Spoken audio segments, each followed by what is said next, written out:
What's up? What's up? What's up? Mr. Johnson back with another video. I want to talk on or speak on racism for a moment. A lot of people, um, they think they have a good idea what it is. They think, I know a lot of people think that it's used, racism is used to hurt another people, to economically deprive another people, et cetera, et cetera. But the truth is, the main reason for racism, and just as the main reason for sexism, is really to divide and conquer. Most people should know this already. I mean, we've been in America long enough, dealing with these issues long enough. Most people should know what these things are used for. It's a shame that we are not at a point where we have a good understanding of what racism and sexism and religious bigotry and all that stuff are used for.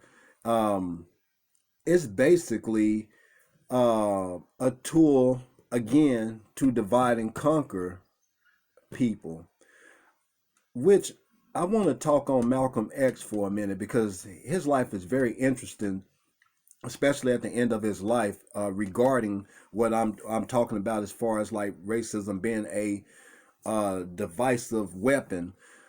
When he went to Mecca, he found that there were white Muslims, et cetera, and that they acted differently or different from the people or the whites in America. And he said that they looked upon themselves as brothers. Um, so he came back to America with a brand new philosophy regarding race. And then there was one press conference that was held in which he talked about different races of people now being his friends. And he was willing to work with some people. But basically, that brand new philosophy coming back to America was a no-no because the ruling class rich at that time, they could tolerate Malcolm talking to black people. To a degree, they could tolerate it to a degree, let me say that. But they couldn't tolerate him talking to white people and black people and other races of people. That right there to them was dangerous because now you have a man who has a strong voice in one community. Now he has a bunch of people from different communities now listening to him. That's a man, that's a unity not to be reckoned with. And the elite class of that time understood this very well. So let's fast forward to today. It's a shame that we still dealing with race and all of that stuff, and people constantly bring race into every single thing, every facet of our lives. But the truth is that working class people, everyday average Americans, are being divided based on their color because the elite class does not want you all to unite against them. But as long as they have you disunited, discombobulated, acting stupid, going back and forth with one another, they got you. And they're going to continuously come in, rob you of your money, what they call taxes, um, or taxation, and they're going to come in, brutalize you, humiliate you by way of their enforcement officers, because that the enforcement officials are the ones who actually carry out the agenda of the ruling class.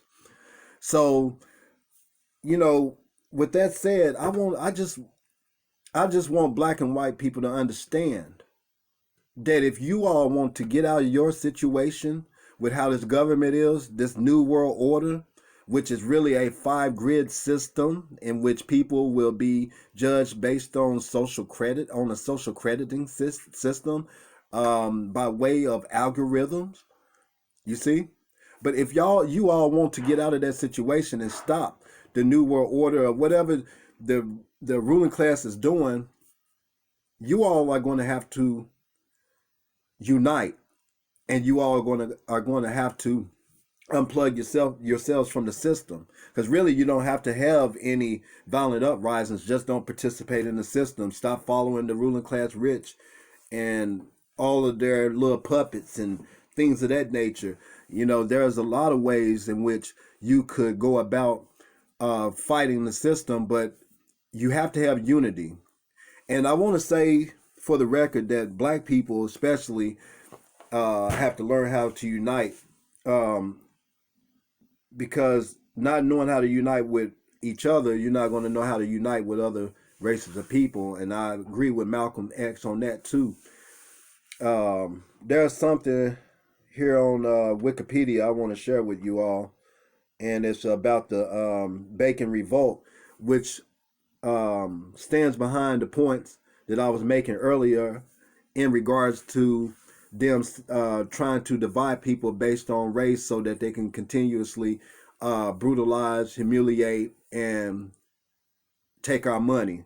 Basically, right here, what it says on Wikipedia regarding the Bacon Revolt and race, it says the alliance between European indentured servants and Africans, many enslaved until death or freed, united by their bond servitude, disturbed the ruling class, who responded by hardening the racial caste slavery system in an attempt to divide the two races from subsequent united uprisings with the passage of the Virginia Slave Codes of 1705.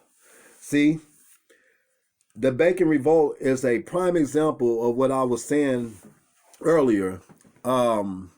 This divisive tactic used by the ruling class of America is nothing more than to keep everyone from uprooting the ruling class from power. And so, if you all can grasp this and be able to come together, we'll be able to defeat whatever the ruling class is doling out at us. But at this point, because we're so ignorant, and because we continuously go back and forth with one another regarding race, which race is better? My race is better. My race invented this. My race invented that. Your race is on welfare more.